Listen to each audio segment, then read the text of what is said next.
Saxta sənədli həkim ayda 50.000-i necə qazanıb şok faktların olduğu bildirilir. Türkiyə vətəndaşı olduğu deyilən və uzman fizioterapevt kimi tanınan Musa Kılıç peşə ixtisasının tanınması üçün Səhiyyə Nazirliyində keçirilmiş imtahana dəvət olunub. O imtahanda müvafiq keçid balını toplaya bilməyib. Bakı Post onunla bağlı sensasiya sayıla biləcək məlumat əldə edib. Sayt xatırladıb ki, Birləşmiş Ştatlarda yaşayan jurnalist Qənirə Ataşova Musa Kılıçın saxta sənədlərlə fəaliyyət göstərdiyini, buna baxmayaraq il ərzində 500.000 manat pul qazandığını sübut eləyən dəlillər paylaşmışdı. Bundan sonra Musa Kılıçın fəaliyyətinin dondurulması gözlənilirdi, lakin o Azərbaycanlıları təhqir etdiyi səs yazısını yaydı və hamıya meydan oxudu. Bəs Musa Kılıç bu gücü hardan alır? Ümumiyyətlə Azərbaycana nə vaxt və necə gəlib? Bakıdakı karyerasına hardan başlayıb? Musa Kılıçın Azərbaycana ayaq açması onun Gürcü əsilli Zaqatalalı bir xanımla evlənməsindən sonra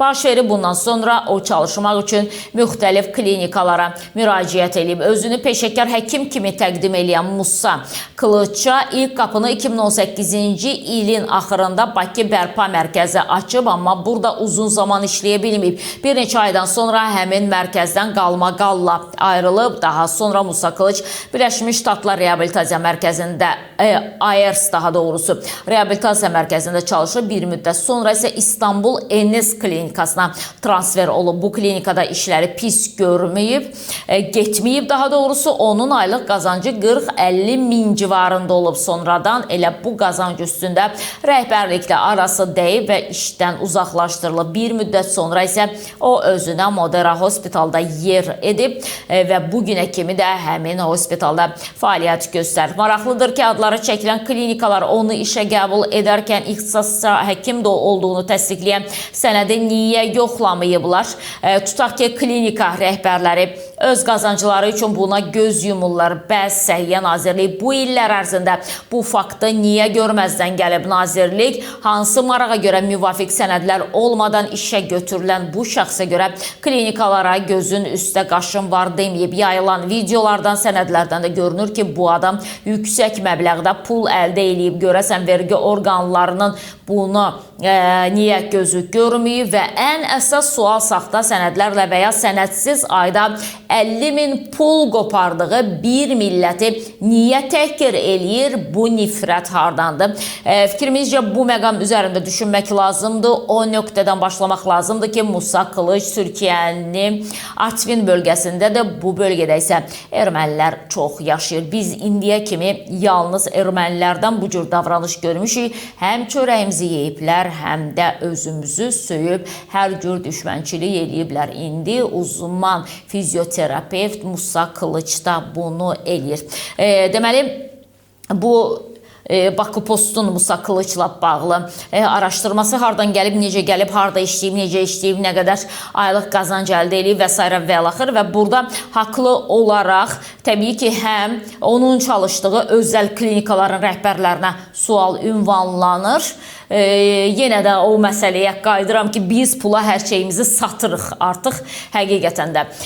Və insanların sağlamlığı, insanların həyatı, yəni maraqlı deyil bir klinikanın rəhbərinə. Məsəl üçün, Modera Hospital kifayət qədər tanınan klinikalardan, özəl klinikalardan biridir və bugün o orada çalışan həkimin ciddiliyinə, ixtisas dərəcəsinə, harda oxuyub, necə oxuyub, buna baxmadan, yəni bu insanları, həmin bu həkimin əlinə verirsə və sonraki taliyə ilə zərrə qədər maraqlanmırsa və yaxud da ki, bir narahatçılıq keçirmirsə, hansı şəkildə ciddi klinika olduğunu demək ki, mümkündür. Amma belə baxanda o klinikalara yaxınlaşanda bir həkimin qəbuluna düşmək istəyirsən, deyirsən ki, bircə kəlmə söz soruşacağım, deyir, yox, 80 manatını keçirir bura.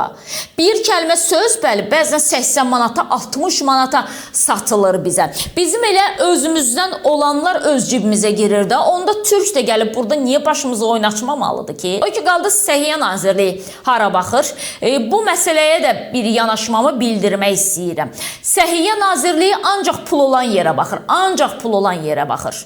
Ötən gün ailəvi yaxın olan bir qonşumuz 49 yaşında dünyasını dəyişdi və təcili tibbi yardım çağırmışıq Sumqayıtda. 103 xidmətinə zəng eləmişik, hansı ki insanların həyatı məhz bu xidmətdən asılıdır. Gəlib digər bir binanın başında dəqiqələrlə gözləyir. Heç umurunda deyil ki, buna verilən ünvan 43-cü binadan gedir söhbət. Təcili tibbi yardım maşını gedib 44-cü binanın tam başında dayanıb.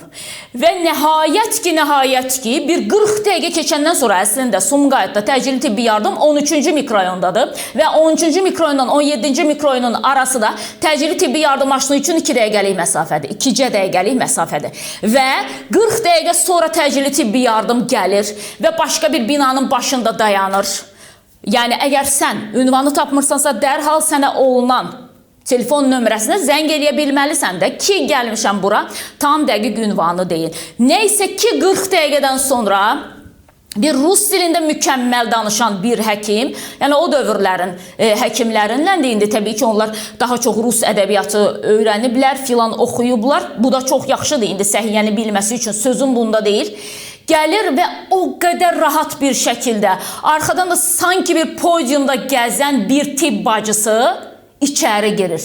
Və biz, belə deyək də, həmin o bəyin həyat yoldaşının, anasının, uşaqlarının fəryadının içərisində donub qalmışıq. Həkim deyilik, nə kömək eləyəcəyik ki, həkimləri gözləyir və həkim o qədər belə rahat-rahat gəldi, girdi içəri. Görürəm ki, heç bir halda bunların təcili tibbi yardımdan ümumiyyətlə xəbəri yoxdur, ha.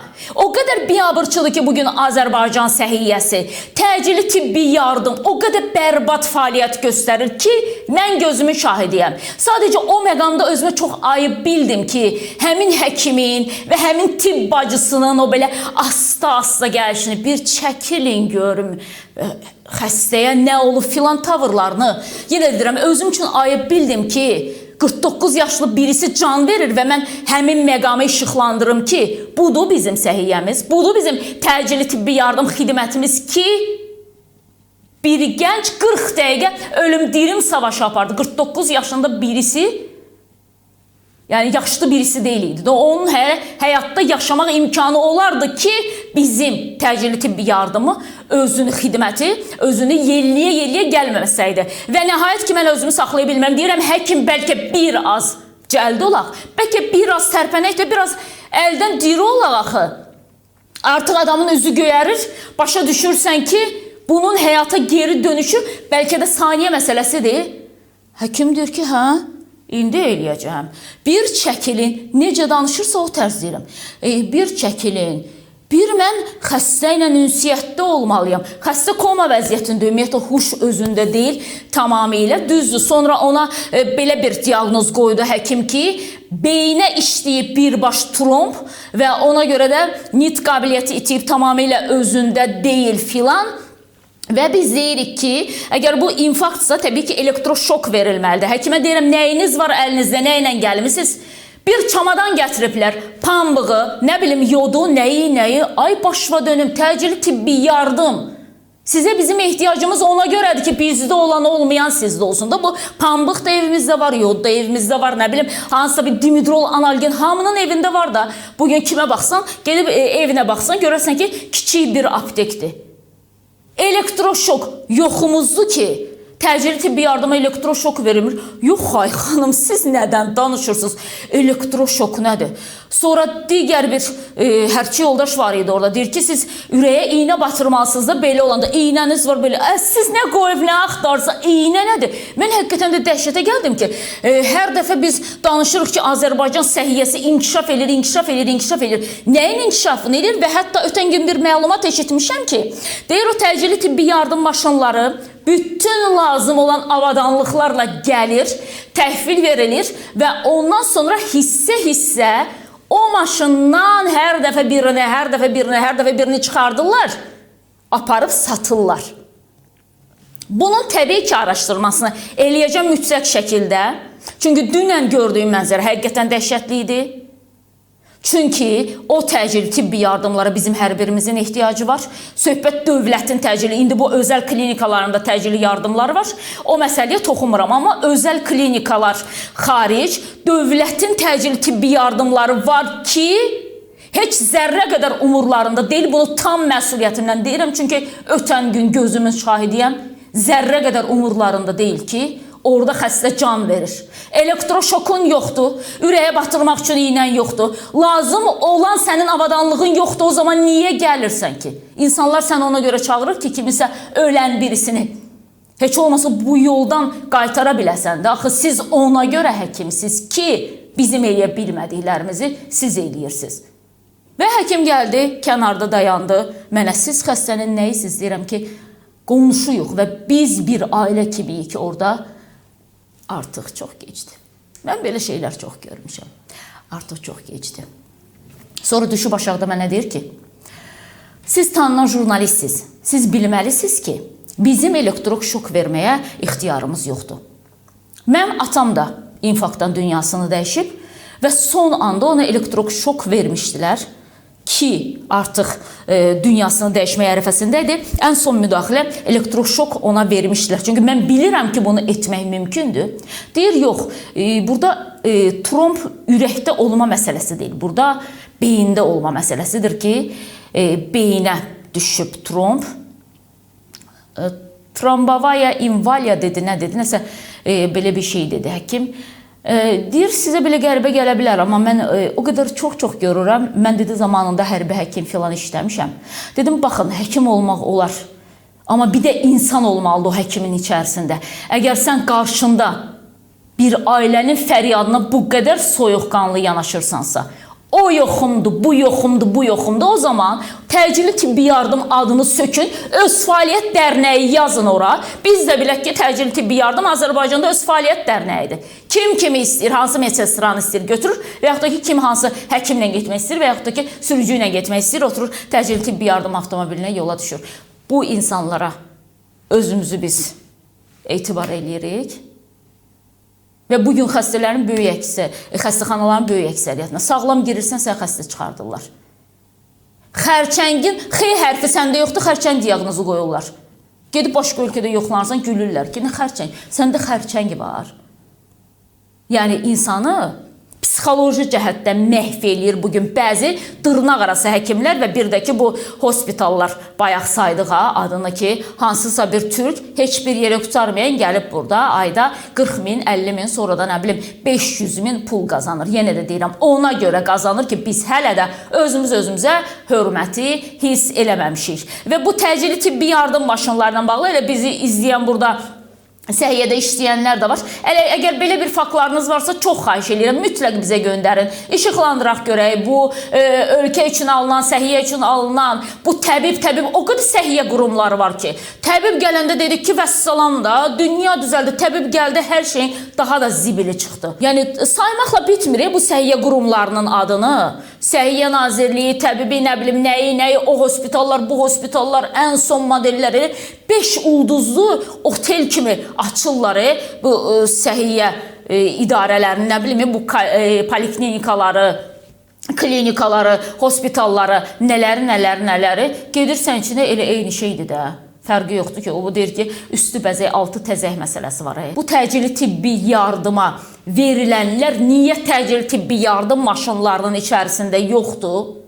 Bununla bağlı çox xahiş edirəm. Kimdəsə faktlar varsa, yönləndirsinlər bizə və biz bunu işıqlandıraq. Bugün bir çox insanın həyatı, bəli, məhz elə o, təcili tibbi yardımda gələn həkimlərin etdikləri davranışlardan asılıdır ki, belə asta-asta gəlmək, az qalırsan ki, həkimin arxasına itəliyəsən ki, axı sən təcili, sözünə diqqət eləməlisən də təcili tibbi yardımdır. Elə böyle yellənə gəlmək olsa, elə küçədən də kimisə tutub gətirərsən də və bugün həkim həqiqətən də bəziləri var ki, özlərini, nə bilim, necə aparırlar. İndi deyəcəm, bəlkə də düzgün anlaşılmayacaq, amma həqiqətən də özlərini çox belə, yəni həkim adına yaraşmayanda bir sözlə çox pis bir səhiyyə adına göstərici idi. Bir daha qeyd eləyirəm, ötən gün Sumqayıtda şəraitdə təcili tibbi yardım xidməti 2 dəqiqəlik yolu 40 dəqiqəyə gəliblər və gəlib başqa binanın qabağında dururlar və nəticə itibarilə də 49 yaşında bir insan, 2 uşaq atası, bir ailənin başçısı dünyasını dəyişir. Belə səhiyyə, belə təbib və belə təcili xidmət olmur. Olmur, yenə də deyirəm, olmur. İşinizi bacarmırsınızsa, vallah da, billah da gedib qarşınıza 5-10 qoyun qoyub, otarıb çobanlıq eləsəz, bəlkə də daha çox faydalı ola bilərsiniz. Nəinki bu insanların həyatı ilə belə bir şəkildə oynayırsınız və heç onun ciddiliyinin də fərqinə varmırsınız.